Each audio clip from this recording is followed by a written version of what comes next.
Parliament told Asians who fled logging sites are monitored. Kapavore questions progress of cancer treatment. And a preview of NSL Round 14. This is National EMTV News with Helen Seah. Good evening and thank you for joining us for Friday's news. The 16 Asians who fled a logging site in the northern province last week are still in the country and will be dealt with. Minister for Immigration and Border Security Wesley Nukunj assured the nation that the department is aware of the whereabouts of the 16 and other details surrounding their escape from the logging camp last week. Northern Governor Gary Juffa today sought answers from the Immigrations Minister on what would become of the 16 Asians who fled and the parties involved in facilitating their escape. Juffa's questions come following a joint operations comprising members of the police force, immigrations and the Northern Provincial Government that was carried out in the Northern Province in the last 2 weeks. These saw 24 foreigners, particularly of Asian origin, being apprehended, arrested and charged for breaching immigration laws. However, 16 Asians, also believed to be illegal immigrants, fled the Musaforu logging site after being tipped off of the presence of the Special Investigation Team in the province last week. The nation was today assured by the Minister Wesley Nukunj that the 16 are still in the country, as the entry and exit points at the airport have immigration officers stationed and they cannot leave undetected at these points. The 16 we know. We know who they are. We know who uplifted them. We know the company or the helicopter company that airlifted them. We know the names of the passengers, how much was paid to airlift them, where they are. We know everything. They will not escape. He says they will be rounded up and arrested when the Special Investigation Team returns from Oro.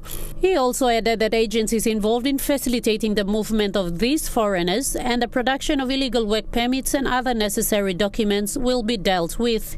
And for foreigners and foreign investors to take note that the Immigrations Department will make sure that every foreigner operating in Papua New Guinea, either as in business or working or a dependent accompanying someone working or doing business, that we will make sure that any foreigner living in Papua New Guinea has got the proper legal documents to live and work in Papua New Guinea.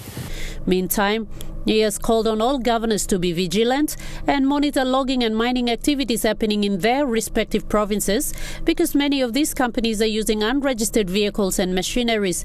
The governors, he says, can tap into these to make some money for the province through vehicle and machinery registration. Ruth Rungula, National EMTV News. Also in Parliament, Pumio MP Elias Kapavore raised a question without notice today. He asked whether the regulation aspect for the Radiations Act would be set up, as it is an important direction for cancer treatment. As the former Health Minister, Kapavore said moves to set up the Regulation Authority for the handling of nuclear matter were a priority. It was to be set up 6 months after the passing of the Radiation Act in January 2019. As the Health Minister was not present in the chamber, Kapavore directed the question to the Prime Minister asking if he could make it a priority and give direction for it to be set up as soon as possible. Currently, there is no radiation treatment for cancer patients in PNG, and nearly all cancer patients who can afford it seek treatment outside of PNG. Radiation Safety Control Bill to be processed and expedited. So I undertake and I will get the Health Minister to progress this at the very earliest. Secondly, on the issue of cancer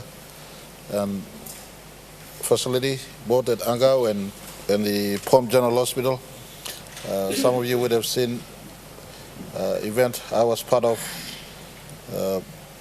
early last week, if I'm not wrong, where we witnessed a signing of MOU between Kumul Petroleum Holdings Limited and the CEO and board of Anga Hospital, as well as the CEO and board of Port Moresby General Hospital, for these two hospitals to be specialist hospitals in our country. So cancer patients or specialist healthcare requirements, especially in the area of heart diagnostic care and treatment in the first instance, to be fully installed, and for these two hospitals to have specialist care for both cancer and other specialist health requirements in our country.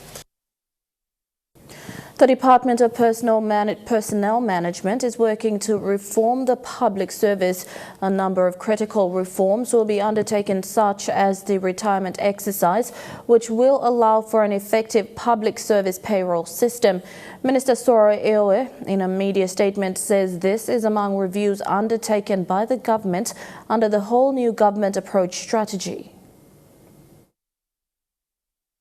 In a recent Governors' Conference, Chief Secretary Isaac Lupari stated that the public service wage bill is 4.6 billion kina per year. Department of Personnel Management Minister Soroi Eoe says the department is reviewing these costs, working closely with the Treasury Department.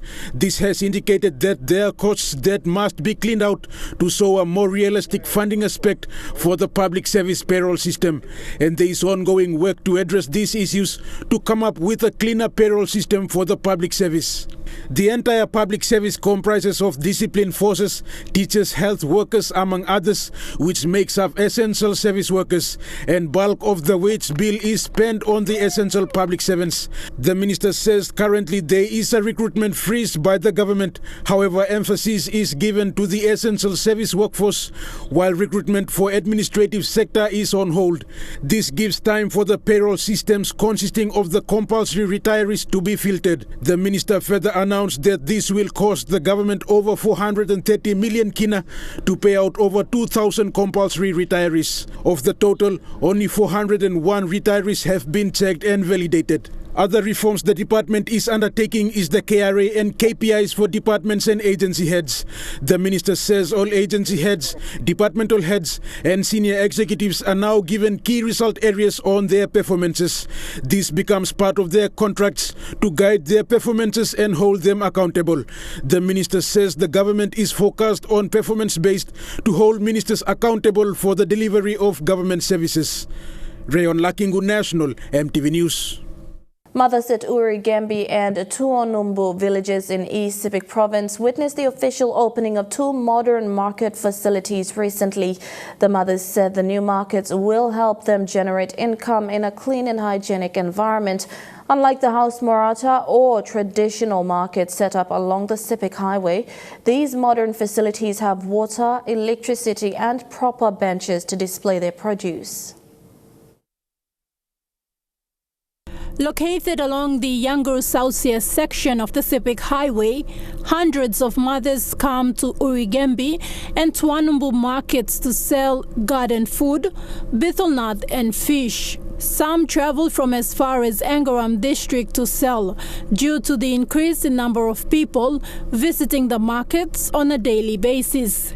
Their challenges have always been to find transport in the mornings to travel to the highway markets and proper facilities to keep their produce fresh. Now with the opening of these markets, there are facilities to store goods, and with electricity supply installed, mothers can sell into the night. Me talk thank you, Lord, display market them come up. Market them stop. Sepik Highway and market is stop. The construction of market facilities at the village level is an economic initiative by the Yanguru Sausia District Development Authority to create income-generating opportunities for villages.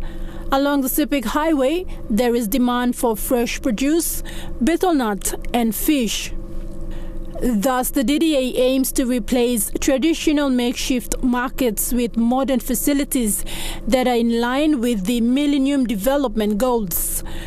Me come to help him also. Thank you. Na me to come long. Hanyak people long. You bless and have modernization market blah blah. Kind community also me help him. Following the launching of these two markets, mothers in Anyak village in the Numbo LLG have shown interest in building a similar facility. Highway na money go come, night sun money go come. That's all. It cost the district over 300,000 kina for this economic investment. Local MP Richard Maru said the construction of such facilities is to empower women in the informal sector, conduct business in a clean and secure premises to earn a decent income. Bamidla permanent markets go next over the next year. Bamidla continue to invest to change the market. As part of the long-term development plan, the DDA is looking at building more permanent markets with water and electricity supply. Thakla Gunga, National EMTV News. And now looking at the NASFund market report, the kina closed unchanged at $0.287 in the interbank market. At Bank South Pacific, your kina is buying $0.2795 $0.3810 Australian dollars, $0.2283 euro, and 29.15 Japanese yen. Looking at commodity prices at New York close, gold is trading higher, coffee and cocoa closed higher, copper closed flat, crude oil is trading lower, palm oil closed lower, and copper closed higher. And on the stock market, the Dow Jones closed at 160.35 points higher. The ASX 200 is trading at 38.73 points lower, and the All Ordinaries is trading at 11.13 points lower.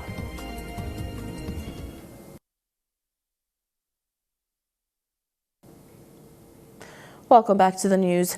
The World Health Organization in Papua New Guinea is providing awareness to churches in the country to reach local communities in the fight against COVID-19. The World Health Organization joined the PNG Council of Churches, other NGOs and social service providers in a workshop to increase the level of awareness on COVID-19. Dennis Orere with this report.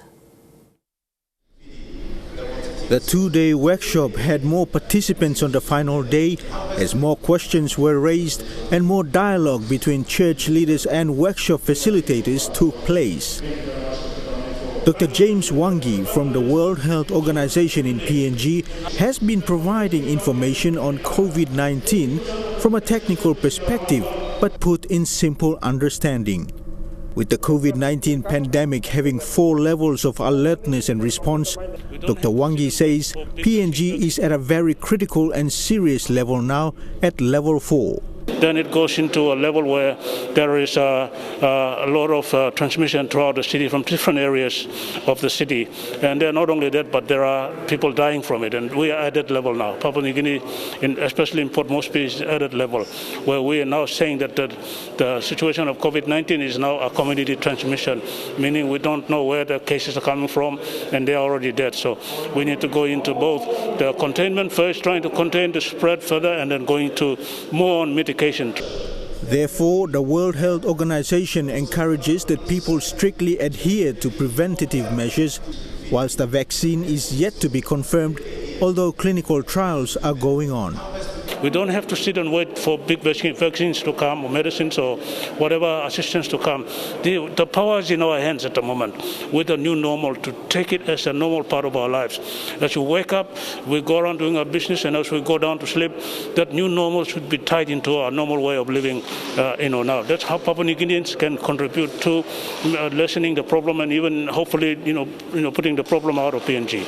The role of churches in the country in the COVID-19 response has been identified as very vital, given that church populations cater for over 6 million Papua New Guineans in both urban and rural settings. This workshop is a very educational workshop. As a leader, I need to talk to, it's very important that I need to talk to my people about COVID-19. And to help the government is to do my part by not only preaching about the word of the Lord, but also making an awareness to help people in my church to understand that it is a very important issue. When measures under the new Pandemic Act 2020 were put in place, churches in the country were challenged to come up with a strategy to partner the government and relevant authorities with the aim of containing the virus. PNG Council of Churches General Secretary Reverend Roger Joseph encouraged Christians in his presentation during the sensitization workshop to apply transition by discipleship during the pandemic, as the gospel of Jesus Christ is a lifestyle. One of those measures was a question to the churches as to how we can be able to come up with a standard of practice so that we can be able to help towards containing the virus. And that became a big challenge for us. So, within the Council of Churches, we discussed ways as to how we can be able to help our churches partner together with the government and with WHO in trying to help towards containing the virus. Dennis Orere, National EMTV News. The famous hot spring area in Rabaul, East New Britain Province has been closed from public exhibition following a court order issued by the National Court in Kapavore earlier this week. The ideal tourism location has been a subject of controversy in the last 3 years between landowning clans and tour operators over the ownership of the site.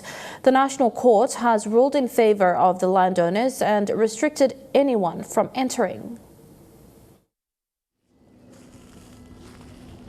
The hot springs situated at the foot of the menacing Kapavore volcano is an ideal tourism site, but that has now been closed from public exhibition following a court battle between the Tobebe, Towaling and Ratagul, the traditional land-owning clan, and tour operators over land ownership of where the site is located. Earlier this week, the National Court in Kapavore ruled in favor of the land-owning clans and ordered that the area will be closed to the public. This means the hot spring area cannot be accessed anytime by tour operators, tourists and the general public. We've been issued is the certificate, recognition certificate, binding on land-owning groups within the social mapping, the boundaries belong based on custom, I believe. According to the court decision, anyone who goes beyond this gate will be charged for trespassing. Only complain to us. The Tobebe, Towaling and Ratagul ILG is one registered entity that is so eager to provide a fair economic representation of its indigenous landowning clans within the Kabiu local level government of Rabaul district. The landowners say they have been marginalized on their own land while only a few are benefiting. The issue of land ownership in this part of the province had become noticeable shortly after the national government declared East New Britain as a tourism hub. The declaration came as a wake-up call for landowners to actively take part in the tourism industry by converting their customary land into ideal tourism sites. The landowners say the court ruling earlier this week has given them the powers to downplay individuals who have been making money on their customary land without their consent. Edwin Fidelis, National EMTV News, Kokopo.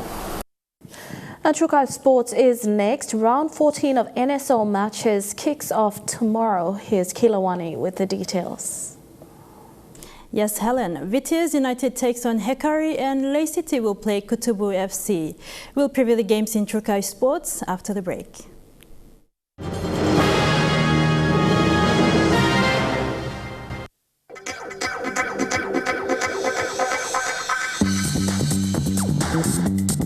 Trukai Sports.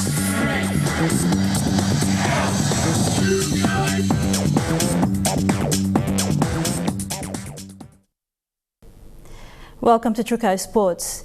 It's round 14 of the Kumul Petroleum National Soccer League, and the standout match has to be between Vitiers United and Hekari in a battle for second place and potentially an OFC Champions League spot.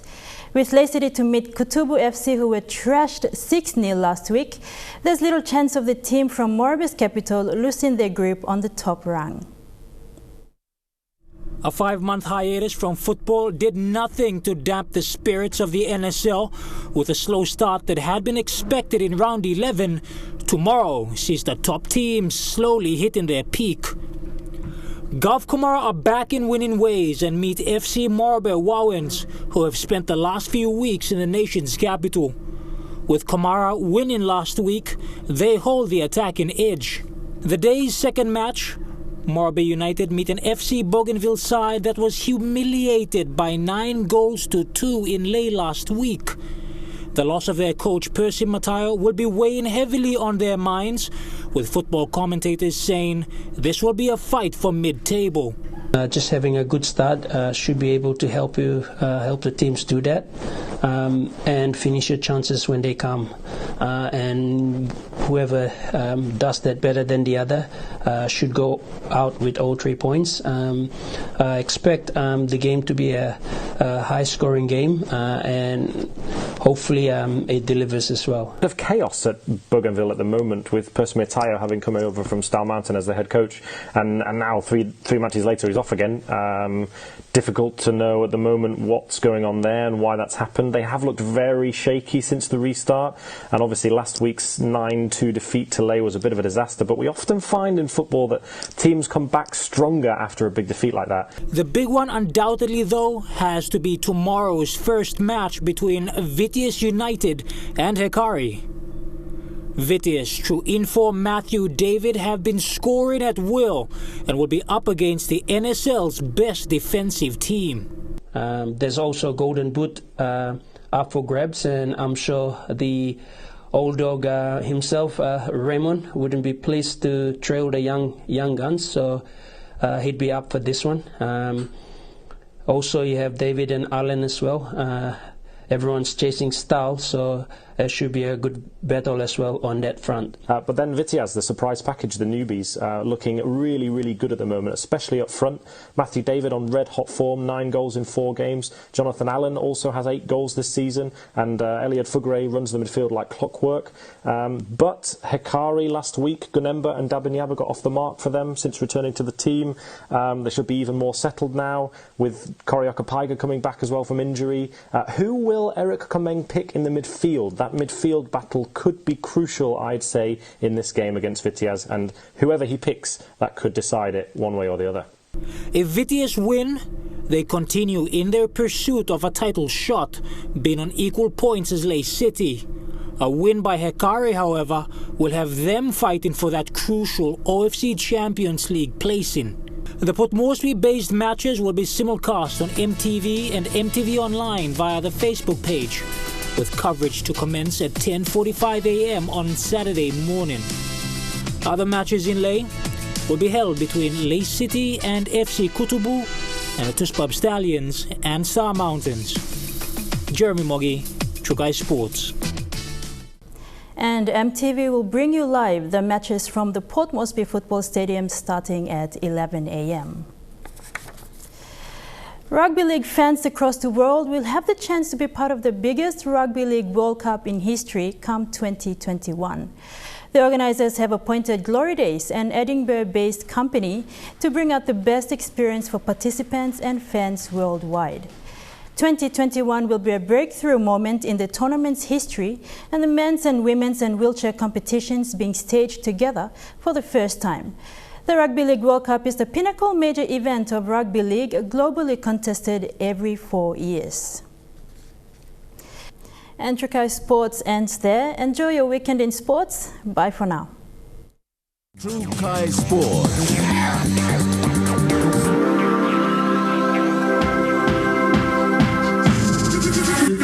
Trukai Sports. This weather update is proudly brought to you by MoniPlus, with you always.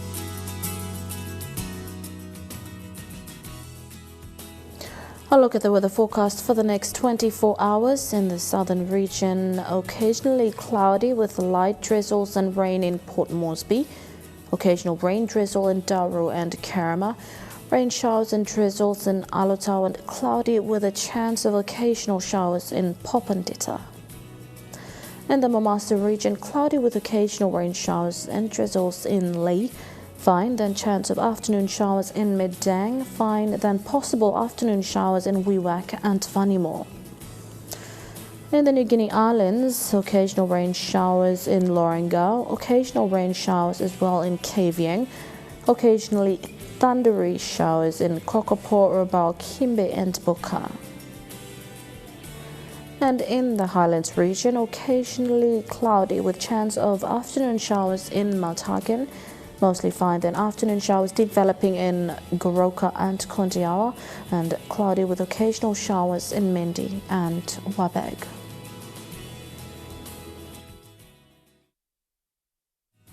The weather update was proudly brought to you by Moniplus, with you always. And that's the way it is this Friday, the 28th of August 2020. Don't forget, EMTV will telecast live the NSL matches at the Port Moresby Football Stadium starting at 11 a.m. tomorrow. From all of us here at EMTV, pleasant viewing and bye for now.